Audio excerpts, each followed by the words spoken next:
মা কুন্তি যখন ভীমসেনকে বকাসুর বধ করার জন্য বললেন, এরপর যুধিষ্ঠির জানতেন না তিনি ভিক্ষে করতে গেছিলেন। তো তিনি এসে যখন হাবভাবে জানতে পারলেন যে ভীম কিছু একটা কাজ করতে যাবে, তো তখন তিনি মাকে জিজ্ঞেস করছেন যে এই কাজ কি ভীম নিজে করবে বলেছে নাকি আপনি তাকে করতে বলেছেন। তখন মা কুন্তি বলছেন আমিই তাকে বলেছি।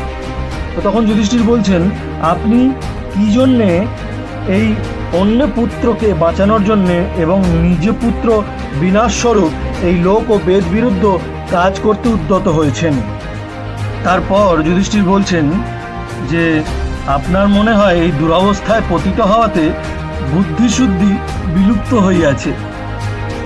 তখন আবার মা কুন্তি যুধিষ্ঠিরকে বলছেন, বৎস যুধিষ্ঠির, এই ব্রাহ্মণ আমাদের যথেষ্ট উপকার করেছেন এবং সম্মান প্রদান করেছেন, সেই জন্যে এই মহ উপকারক পরোপকারক ব্রাহ্মণের হিত সাধনার্থে আমি তার উপকার করার জন্যে ভীমকে বলেছি। কারণ যে মানুষ উপকার ভুলে যায় না এবং যে উপকার করে তার সমান এবং তার থেকেও বেশি প্রত্যুপকার করে তাকেই যথার্থ মনুষ্য বলা।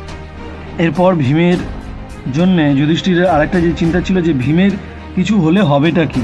তখন মা বলছেন যে আমি ভীমের যে প্রজ্ঞা এবং বল বিক্রম সেটা বুঝেই ব্রাহ্মণের প্রত্যুপকারার্থে এই অনুমতি প্রদান করেছি। এর দ্বারা দুটো কাজ হবে, এক আশ্রয়দাতার প্রত্যুপকার এবং ধর্মানুষ্ঠান।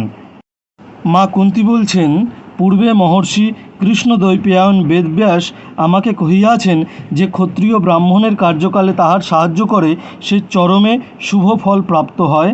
যে ক্ষত্রিয় ক্ষত্রিয়ের প্রাণ রক্ষা করে সে ইহকালে ও পরকালে মহতি কীর্তি লাভ করে। যে ক্ষত্রিয় বৈশ্যের সাহায্য করে সে সর্বলোকে প্রজারঞ্জক হয় এবং যে ক্ষত্রিয় শরণাগত শূদ্রকে বিপদ হইতে পরিত্রাণ করে সে এই রাজপূজিত ক্ষত্রিয় কুলে পুনর্বার জন্মগ্রহণ করে। পৌর বংশাবতংশ, আমি বেদব্যাসের এই উপদেশ স্মরণ করিয়া এই বিষয়ে হস্তক্ষেপ করিয়াছি। মহাভারতের এরকম ছোট ছোট অনেক বিষয় জানার জন্যে এই চ্যানেলটা সাবস্ক্রাইব করুন এবং লাইক শেয়ার অবশ্যই করবেন।